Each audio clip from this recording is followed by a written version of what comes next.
नमस्कार, मी निमेश वहाळकर. साप्ताहिक विवेकतर्फे आपण सर्वांचं स्वागत. श्री रामायणातलं भगवान श्रीरामांशी संबंधित वेगवेगळ्या व्यक्तिरेखा, वेगवेगळी व्यक्तिमत्व, त्यांच्याशी इथल्या हिंदू समाजाच्या जोडल्या गेलेल्या लोकभावना, त्यांचा इतिहास, हे सगळं समजून घेणं खूपच इंटरेस्टिंग आहे. आत्ता आपण आलो आहे ते अयोध्येच्या जवळ 15 किलोमीटरच्या अंतरावरती असलेलं सराई रासी नावाचं गाव, आणि तिथे आहे श्री रामपिता दशरथ महाराजांची समाधी. ह्या दशरथ महाराजांची समाधीचं हे स्थान या व्हिडिओच्या रूपातनं आम्ही तुम्हाला दाखवणार आहोत. आणि या समाधीचे महंत पंडित दिलीपदासजी यांच्याशी सुद्धा आपण या व्हिडिओच्या माध्यमातून चर्चा करणार आहोत. दिलीपदासजी, नमस्कार. नमस्कार जी. साप्ताहिक विवेक के माध्यम से आपका स्वागत है. ये दशरथ महाराज की समाधि है और इसका ऐतिहासिक स्थान क्या है, उसका महत्व क्या है, ये हम शुरू में आपसे जानना चाहेंगे. नहीं, सबसे पहले तो मैं आपको ये बताना चाहता हूँ कि इस स्थान का परिचय आपको हो जाए. जी. ये सत्योपाख्यान की कथा है. जिस समय भगवान राम अपनी बाल अवस्था में थे, अपने बाल सखाओं के साथ खेलते हुए इधर आ रहे थे, तो घाट के मल्ला ने रोका कि महाराज उधर मत जाइए, वहाँ एक भयंकर मारू भैंसा वो आपको मारेगा. लेकिन जो साथ में और बाल सखा थे, उन्होंने उत्साहवर्धन करते हुए किसी ने कहा मैं डंडे से मारूंगा, किसी ने कहा मैं भाले से मारूंगा, इस तरह बाल सुलभ जैसे बच्चे करते हैं. तो श्री राम जी को लेकर के यहाँ तक आए. तो जब यहाँ पर पहुँचे हैं तो वो जो जिसके बारे में बताया गया था वो भैंसा निकला और मारने के लिए दौड़ा. अच्छा. तो श्री राम जी ने मारा नहीं, बाण के स्पर्श मात्र से ही उसका रूप परिवर्तित हो गया और दिव्य स्वरूप में हो गया. तो श्री राम जी ने उससे पूछा कि आखिर तुम्हारी ये पहले वाली गति कैसे हो गई थी. तो उसने बताया कि कार्तिक अमावस्या को यहाँ पर बहुत बड़ा पर्व था, जिसमें तमाम देवता, यक्ष, किन्नर, गंधर्व सब आए हुए थे. मैं भी आया था, मैं गंधर्व था. अच्छा. मुझे गान विद्या का बहुत बड़ा मद था कि मेरे जैसा संगीतज्ञ ब्रह्मांड में कोई दूसरा नहीं है. मैं जिस तरह से गा रहा था, नारद जी ने ठीक उसी तरह से गाया. लेकिन जब नारद जी ने राग गलापा तो मैं एक भी पंक्ति नहीं पकड़ सका. अंत में नारद जी क्रोध में आके मुझे साफ दे दिए, तुम्हारी भैंसे जैसी बुद्धि है, तुम भैंसा हो जाओ. तब मैंने उनसे पूछा, देवर्षि मैं अज्ञानवश शापित तो हो ही चुका हूँ, मेरा उद्धार कैसे होगा. तो देवर्षि ने उस गंधर्व को बताया कि भगवान राम का अवतार होने वाला है और उनके स्पर्श से ही तुम्हारा उद्धार होगा. यही बात जो नारद जी ने उस गंधर्व को बताया था, उस गंधर्व ने श्री राम जी को बताया. अच्छा. तो श्री राम जी ने उससे पूछा कि आखिर तुम चाहते क्या हो.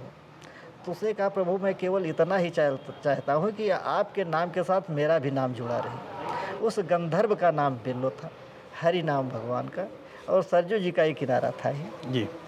तो इस तरह भगवान श्री राम के द्वारा इस क्षेत्र का नाम बिल्वहरी घाट के नाम से घोषित हुआ. बिल्वहरी घाट. बिल्वहरी घाट शुद्ध शब्द है. और इसके बाद आती है महाराज दशरथ जी के अंतिम संस्कार की. तो जिस समय महाराज जी की मृत्यु हुई उस समय राम लक्ष्मण तो थे ही नहीं, वो वनवास में थे. भरत शत्रुघ्न भी नहीं थे, वो अपने ननिहाल में थे. वशिष्ठ जी ने दूत भेजकर भरत और शत्रुघ्न को अयोध्या बुलाया. यहाँ आने पर जब महाराज जी के अंतिम संस्कार के विषय में चर्चा शुरू हुई तो भरत जी ने कहा कि मेरे पिताजी का अंतिम संस्कार ऐसे स्थान पर किया जाए जहाँ किसी अन्य का ना हुआ हो. इस तरह तत्कालीन विद्वानों के द्वारा जगह का शोध शुरू हुआ, लेकिन शुद्ध जगह कहीं मिली नहीं है. जब यहाँ पर आए हैं, जो बिल्वहरी घाट के नाम से स्थान पहले ही घोषित था, तो ऐसी मान्यता है जो समाधि बनी हुई है, इसी स्थान पर 3 खूंटे की जगह शुद्ध मिली है. 3 चिता में 4 खूंटे होते हैं. जी जी. तो एक की जगह अशुद्ध थी. तो भरत जी ने कहा, जो स्थान शुद्ध नहीं है उस स्थान पर मैं अपना प्रतीकात्मक बायां हाथ लगा रहा हूँ और इस तरह से यहीं पर चिता तैयार करके और अंतिम संस्कार किया जाए. यही वो स्थान है. यही वो स्थान है. तो इस तरह से यहाँ पर चिता तैयार करके भरत जी के द्वारा महाराज दशरथ जी का अंतिम संस्कार किया गया. तो ये जो काली तीनों दिखाई दे रही हैं गोल वाली जी, ये पिंड वेदी है. कर्मकांड के अनुसार दाह संस्कार के बाद उस स्थान को शुद्ध करके पिंडदान किया जाता है. तो उत्तर साइड में पिंड वेदी के ये गुरु वशिष्ठ जी का चरण चिन्ह है. अच्छा. उन्होंने पिंडदान करवाया है. पहली पंक्ति में भरत और शत्रुघ्न का पद चिन्ह है और 14 वर्ष के बाद जब वापस आए हैं भगवान राम और लक्ष्मण, तो उन्होंने पिंडदान किया है। अंतिम पंक्ति में भगवान राम और लक्ष्मण का पद चिन्ह है। और आप इधर देखेंगे तो ये जो चरण चिन्ह स्थापित है, ये श्री राम सांस्कृतिक शोध संस्थान न्यास के द्वारा भगवान राम के यात्रा मार्ग का शोध कार्य चल रहा है, जिसके डॉक्टर राम अवतार जी के जो नेतृत्व में। तो अभी तक 290 स्थानों का शोध हुआ है।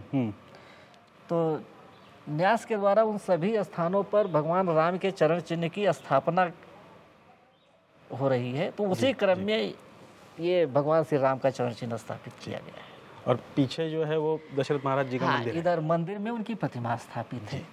तो ये बीच में महाराज दशरथ जी हैं। दशरथ जी के बाजू में बाएं भरत हैं, दाहिने शत्रुघ्न हैं, पीले वस्त्र में गुरु वशिष्ठ जी हैं।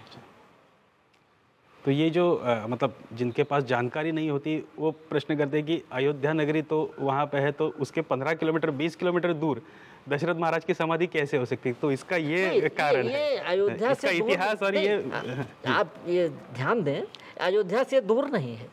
अयोध्या तो 84 कोस में है अष्टचक्रानों द्वारा, लेकिन स्कंद पुराण के अनुसार अयोध्या के जिस मूल स्वरूप का वर्णन हुआ है जी, सहस्रधारा लक्ष्मण घाट से 1 योजन पूर्व यहाँ तक जिस स्थान पर आप हैं, पश्चिम में गुप्तार घाट जहाँ भगवान राम परम धाम को गए हैं, दक्षिण में नंदीग्राम जहाँ पर भरत जी ने 14 वर्ष तपस्या किया है, और उत्तर में मखभूमि जहाँ पर महाराज दशरथ जी ने पुत्रेष्ठ यज्ञ किया था, जिस यज्ञ के परिणाम स्वरूप भगवान राम का प्रागट्य हुआ था। ये बीच का जो क्षेत्र है ये मूल अयोध्या है। अच्छा। और ये स्कंद पुराण के में ऐसा बताया गया है कि ये मत्स्याकार है, मछली के आकार का। जैसे एक मछली को पूर्व पश्चिम के दिशा में रख दिया जाए तो उसका सिर वाला भाग जो है ये गुप्तार घाट, जो शहर के रूप में है ये बीच वाला हिस्सा है, पूंछ वाला हिस्सा ये स्थान होता है जहाँ पर इस समय आप हैं। अच्छा। बाकी नंदीग्राम और मखभूमि ये पर के रूप में बताए गए हैं। तो ये तो भौगोलिक स्थिति है जो स्कंद पुराण के द्वारा प्रमाणित। इस तरह से यहाँ पर ये ना तो अयोध्या से बाहर है ना अयोध्या से दूर है, यही अयोध्या है। यही अयोध्या है। अभी पूरे देश में राम का नाम सारे करोड़ों हिंदू ले रहे हैं और पूरे देश में एक आनंद का वातावरण है। यहाँ के अयोध्यावासी और आप इस समाधि स्थल पे इतनी वर्षों से सेवा कर रहे हैं, तो आपकी क्या भावना है? आज हम लोगों का परम सौभाग्य है, आज 500 वर्षों का ये जो कालखंड बीता है, एक हिंदू समाज के लिए काला अध्याय था। जिस समय बाबर की सेना ने आक्रमण किया है भगवान राम के जन्मभूमि पर जी, उस समय ऐसा इतिहास में बताया गया है कि हमारे पास में ही सनेथु ग्राम सभा है, यहाँ के देवी दीन पांडे जी थे, और उनके ही आवाहन पर 14 कोस जो ये सूर्यवंशी क्षत्रिय समाज है यहाँ का, पहली लड़ाई इन्होंने ही लड़ा जी, जिसमें 1,74,000 लोगों की शहादत हुई थी। मीरबाकी से इस युद्ध की 1,74,000 लोगों के शहीद होने के बाद ही भगवान राम के उस मंदिर को इन लोगों ने तोड़ने में सफलता पाई थी। और उसी खून के मिट्टी और गारे से उसी मंदिर के अवशेषों से ही उस मस्जिद का निर्माण किया गया था, जिसको ये तथाकथित मस्जिद आज तक बोलते आ रहे थे। तो ये काफ़ी लंबे संघर्ष के बाद जो 76-77 बार अनवरत संघर्ष होता रहा है, तो देश की आज़ादी के बाद जो ये अंतिम संघर्ष था समाज का, जिसमें सुप्रीम कोर्ट के द्वारा भगवान राम के जन्म स्थान होने का मतलब ये प्रमाण सिद्ध हुआ, और ये भगवान राम लला की ही भूमि है ऐसा सुप्रीम कोर्ट ने कहा, और आदेश दिया कि एक ट्रस्ट बना करके इस स्थान पर भगवान राम का मंदिर प्रतिष्ठित किया जाए। तो ये तो परम सौभाग्य है। आज हमारे वो तमाम संत महात्मा, तमाम सदगृहस्थ जो अपने जीवन की आहुति दे दिए, ये विचार ही करते रह गए कि कब वो दिन आएगा कि हमारी आंखों के सामने भगवान राम अपने मंदिर में विराजेंगे। नहीं पूरा हुआ, लेकिन आज हम लोगों का सौभाग्य है, हम आज उस समय के साक्षी बन रहे हैं जिसमें भगवान राम अपने मूल स्थान जहाँ पर उनका जन्म हुआ था, ऐसे उस भव्य मंदिर में विराजमान होंगे।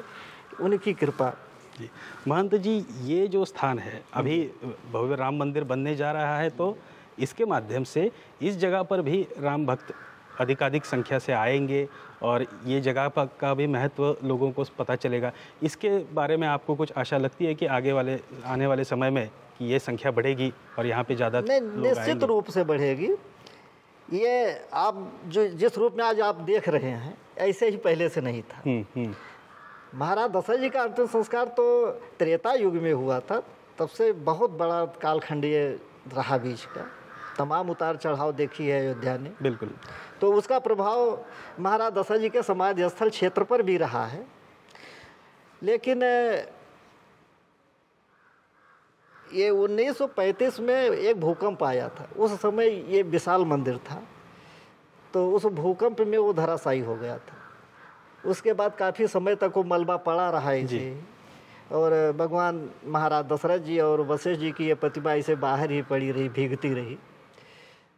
काफ़ी समय के बाद एक मेरठ के तहसीलदार आए थे यहाँ पर, उन्होंने ये जो मंदिर बना हुआ है इसी स्थान पर एक पत्थर का छोटा सा मंदिर बनवा दिया था, और बाकी सब मलबा इसे ही पड़ा था। तो इसके बाद काफ़ी समय तक हो रहा। उस समय हम लोगों की उम्र मुश्किल से 15-16 साल की रही होगी। उस समय हमारे यहाँ एक जिलाधिकारी श्रीवास्तव साहब आए थे जी। तो उस समय हमारे पूज्य महाराज जी पंडित जयंती प्रसाद दास जी जैसे सभी लोगों से कहते थे, उनसे भी कहा कि साहब हमारे पास इतना धन नहीं है कि इस स्थान का हम जीर्णोद्धार करवा सकें, आप अपने स्तर से अगर कुछ करें तो यह ऐतिहासिक और पौराणिक महत्व का स्थान लुप्त होने से बच जाए। तो उस समय श्रीवास्तव साहब ने कहा कि पंडित जी अब होना या ना होना ये तो इन्हीं के मर्जी पर है, लेकिन मैं अपनी तरफ से कोई कोर कसर नहीं रखूँगा। तो उस समय ऐतिहासिक पौराणिक और धार्मिक महत्व को दर्शाती हुई एक रिपोर्ट शासन को भेजा था। उस समय पंडित नारायण दत्त तिवारी जी मुख्यमंत्री थे, उस समय हमारे यहाँ सांसद जी निर्मल खत्री जी थे और सुरेंद्र प्रताप सिंह विधायक थे। तो उस समय पहली बार पर्यटन विभाग के द्वारा 2,58,000 रुपये का आवंटन यहाँ के लिए हुआ था। तो उस समय ये छोटा सा जो मंदिर था उसके स्थान पर ये मंदिर बनाया गया, और तब से जितनी भी सरकारें आई हैं तो कुछ न कुछ सबके समय में मिला है। और विशेषकर हमारे लल्लू सिंह जी जो आज इस समय सांसद जी हैं, इनका काफ़ी प्रयास रहा है। और अभी हाल में ही जब योगी जी मुख्यमंत्री हुए उस समय 1,23,54,000 रुपये स्वीकृत हुए थे। जी। जिस धन के द्वारा इस स्थान का जो विकास किया गया है, जो आज आप देख रहे हैं, भविष्य के लिए बहुत सारी योजनाएं हैं। अभी लता मंगेशकर चौक से यहाँ तक के लिए 4 लेन मार्ग जो स्वीकृत हुआ उसका निर्माण भी चल रहा है। इधर से आप जिस मार्ग से आए हैं इसका भी चौड़ीकरण हो रहा है, ये 2 लेन रोड बन रहा है। और ऐसी योजना है कि ये जो दोनों रोड के बीच की जो जगह है इसको गवर्नमेंट अधिकृत करेगी और उसमें इस स्थान का विकास किया जाएगा। ये भविष्य की सारी योजनाएं सफल हो और इसके लिए रामलला का आशीर्वाद हमारे सब पर बना रहे, ऐसी आपको और सारे राम भक्तों को शुभकामनाएं। तर आपल्या लक्षात येतं की इतिहासाशी संबंधित एक वेगवेगळी व्यक्तिमत्व, त्यांच्याशी निगडीत इतिहास, याच्यातून कशाप्रकारे लोकभावना जोडलेल्या असतात, स्थानांच्या माध्यमातून कशाप्रकारे सांस्कृतिक आदानप्रदान होतं आणि त्याच्यामधनं पुन्हा पुन्हा तीच बाब लक्षात येते की रामचरित्र, रामायण हे कशाप्रकारे भारतीय लोकभावनेचा मूल गाभा आहे। आजच्या व्हिडिओ तिथेच थांबूयात। साप्ताहिक विवेकच्या याच फेसबुक पेज आणि यूट्यूब चॅनलला न विसरता लाईक आणि सबस्क्राईब करा। धन्यवाद।